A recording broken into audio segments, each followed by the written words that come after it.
6 de março de 2003, um Boeing 737 da Air Algérie se prepara para decolar do árido aeroporto de Tamanrasset, no coração do Saara. A bordo, 97 passageiros e uma tripulação experiente, mas algo estava prestes a dar errado. Uma série de erros humanos se desenrola e em minutos uma tragédia evitável se transforma em um dos piores acidentes da história da aviação da Argélia. Por que a tripulação não reagiu a tempo? O que a investigação revelou sobre os graves enganos na cabine? Hoje vamos desvendar os segredos e os erros por trás do voo DAH 6289 da Air Algérie. Senta que lá vem história.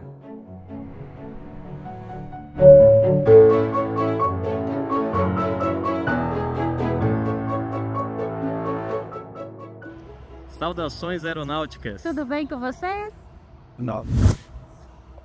Tudo bem. No início da tarde da quinta-feira, 6 de março de 2003, o Boeing 737 de prefixo 7 Tango Vitor Eco Zulu, operado pela Air Algérie, estava no aeroporto de Tamanrasset para realizar o voo DAH 6289 para Gardaia e Argel. Era um Boeing 737-200 com quase 20 anos de uso, tendo sido encomendado novo pela Air Algérie e entrado em operação em dezembro de 1983 e recebeu o nome de batismo Monte Dudaya. Tinha aproximadamente 41.472 horas de voo e 27.184 ciclos. Apesar de já ser um avião de tecnologia ultrapassada na época, o 737-200 ainda era bastante utilizado ao redor do mundo, inclusive aqui no Brasil.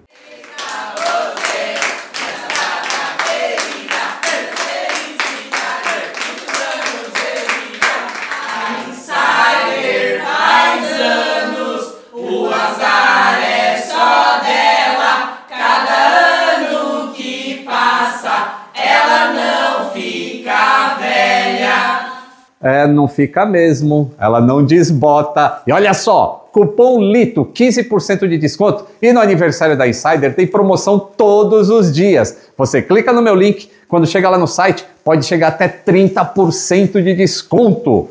Insider, meus parabéns. Ih, caiu. Meus parabéns e o cupom tá aí embaixo, o link na descrição.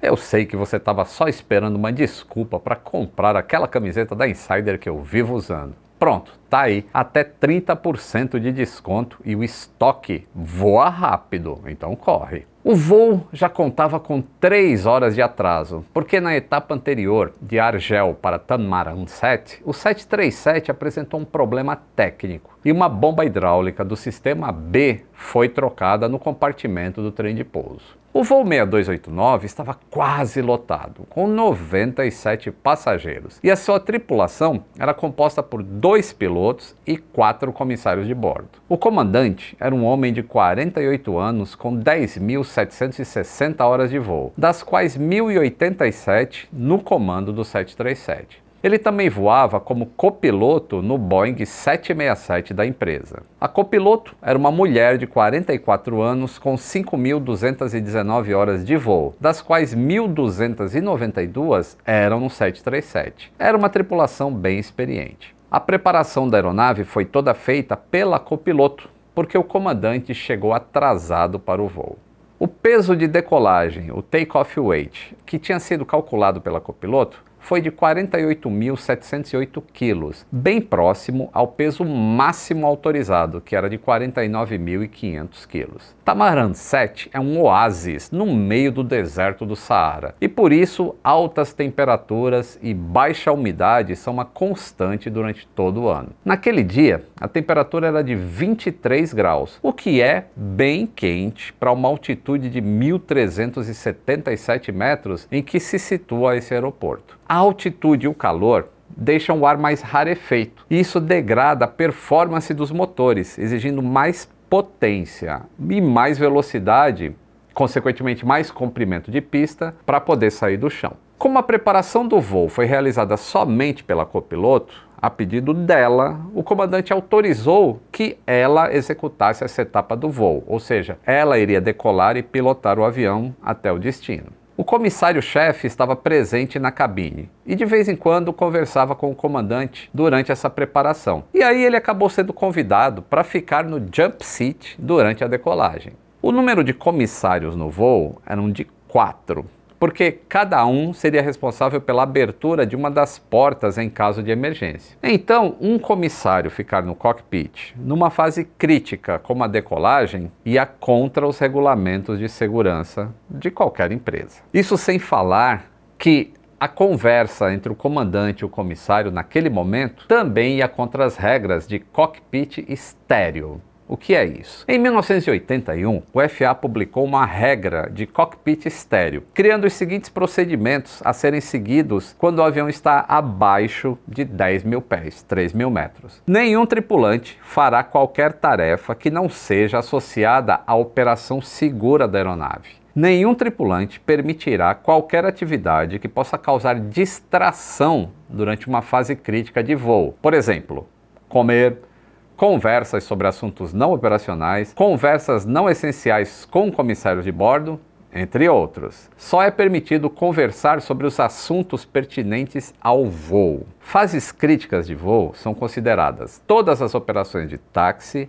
decolagem, pouso e altitudes menores que 10 mil pés. Dito isto, agora você já sabe por que os pilotos avisam pelo alto-falante: tripulação, 10 mil pés. Porque a partir daquele momento já pode ser falado alguma coisa com eles. A copiloto então iniciou o briefing pré-decolagem e anunciou as velocidades para V1 144 nós, Rotation 146 nós e V2 150 nós. Mas ela foi interrompida pelas conversas do comandante com o comissário. Essa falta de rigor na preparação do voo também aconteceu durante o taxiamento. Em nenhum momento houve qualquer diálogo ou briefing relacionado a uma possível anomalia durante a decolagem, conforme exigido nos procedimentos de qualquer empresa aérea. Você tem que estar preparado para qualquer problema. A tripulação aparentemente não estava suficientemente preparada psicologicamente para enfrentar quaisquer possíveis problemas que pudessem ocorrer. Às 14 horas e 1 minuto, a tripulação solicitou autorização de partida. Às 14h08, a torre autorizou o avião a taxiar para decolagem na pista 02. O vento vinha de 330 com 12 nós de velocidade. Ao chegar na cabeceira, a copiloto comunicou que estavam prontos e às 14h12, a torre autorizou o voo 6289 a decolar. A aeronave correu pela pista e às 14 horas 13 minutos e 36 segundos, o 6289 anunciou a decolagem. Os motores estavam configurados em condição de máxima potência. A aceleração do avião e os chamados padrões de velocidade foram todos realizados normalmente até o momento da rotação, ou seja, quando o avião iniciou a saída do chão. Às 14 horas 14 minutos e 52 segundos, a copiloto solicitou a retração do trem de pouso e nesse momento foi ouvido um forte ruído como se fosse uma pancada. A velocidade do avião era então de 292 km por hora, cerca de 158 nós. A altura em relação à cabeceira da pista 02 era de 24 metros, cerca de 70 pés. O avião começou a desviar para a esquerda e após uma série de exclamações da copiloto em árabe, ela disse: "O que está acontecendo?" O comandante anunciou que estava assumindo os controles, o que foi aceito e confirmado pela copiloto. Por 3 vezes, o comandante pediu que a copiloto soltasse os controles, e em todas as vezes ela afirmava que já havia soltado. A copiloto viu que o comandante não tinha recolhido o trem de pouso, conforme ela tinha pedido, e se ofereceu para fazer o recolhimento. Porém, não houve resposta, e o trem permaneceu estendido. Às 14 horas e 15 minutos e 4 segundos, a copiloto comunicou ao controlador: "Temos um pequeno problema. O avião continuou subindo e atingiu uma altura registrada de cerca de 393 pés, ou 120 metros. Às 14h15 e 06 o stick shaker foi ouvido por 1 segundo e começou a operar intermitentemente. Esse dispositivo, o stick shaker, ele alerta a tripulação quando a aeronave se encontra a 7% da velocidade de perda de sustentação, ou seja, está na iminência de entrar em stall.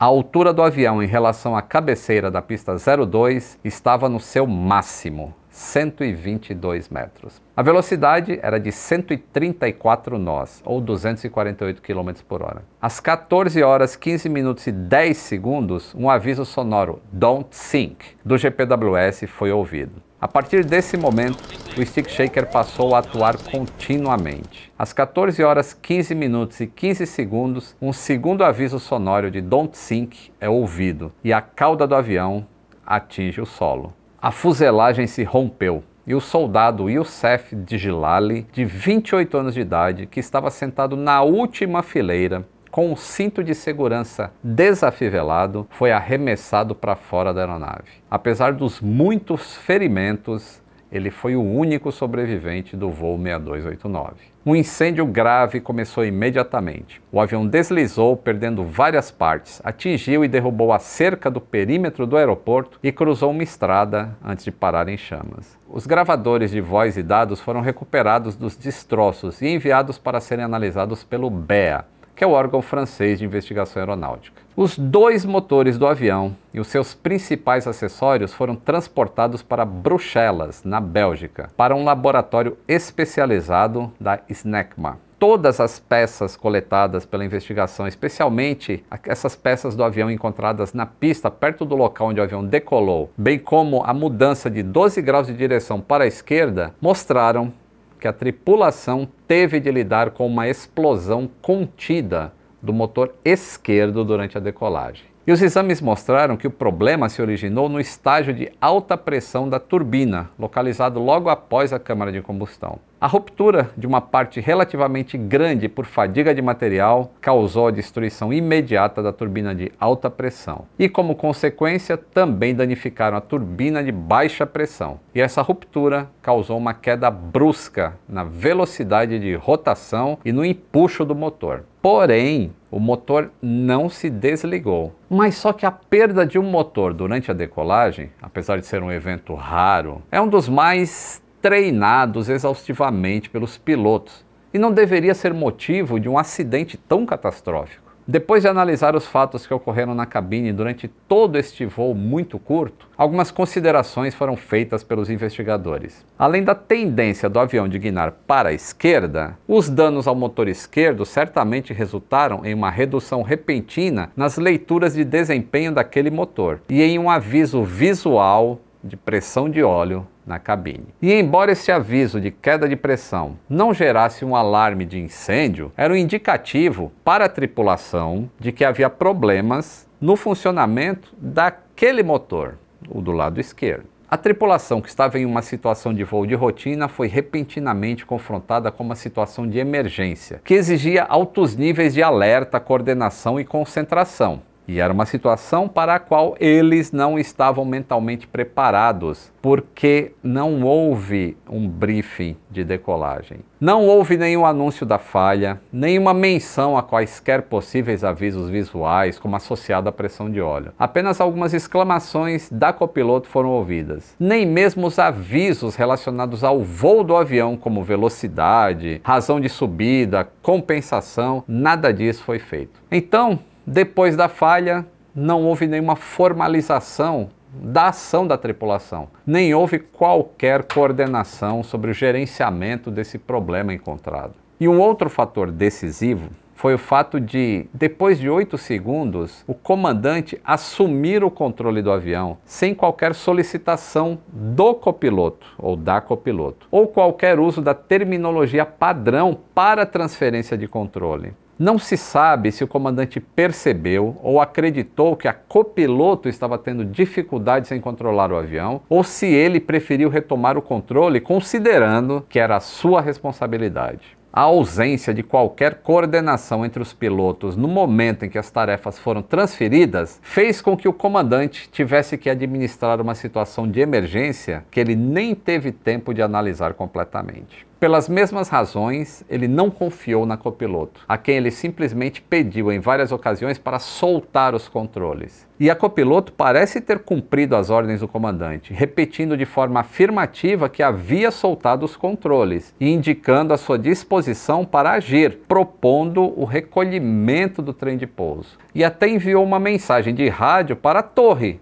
embora sem ter certeza do papel que ela deveria desempenhar durante essa crise. E essa incerteza pode ter resultado no fato dela colocar as mãos na coluna de controle no momento dos alarmes de alerta de stall, o que explicaria os pedidos repetidos do comandante. Por outro lado, como o comandante não estava efetuando a decolagem, ele não sentiu as mudanças no controle do avião. E talvez, por sentir os comandos mais pesados do que na condição normal, porque uma perda de motor gera também uma perda de força hidráulica, pode ter acreditado erroneamente que a copiloto ainda estava com as mãos no manche. Com a mudança repentina de função, a copiloto acabou não desempenhando totalmente o papel dela como pilot monitoring, que ela estava ainda agindo como pilot flying, e não monitorou e não anunciou as velocidades conforme elas estavam diminuindo. O comandante assumiu os controles de voo em uma situação crítica, enquanto estava fora do circuito em relação ao voo. Isso provavelmente o levou a focar em uma atitude de inclinação que era incompatível com o motor com defeito. Inclinação do nariz mais para cima, como se estivesse tudo normal. A sua decisão de assumir os controles tornou impossível para ele desenvolver e supervisionar uma estratégia a ser adotada para a condução desse voo. A falha do motor esquerdo coincidiu com o pedido da copiloto para recolher o trem de pouso, e ele acabou não sendo recolhido.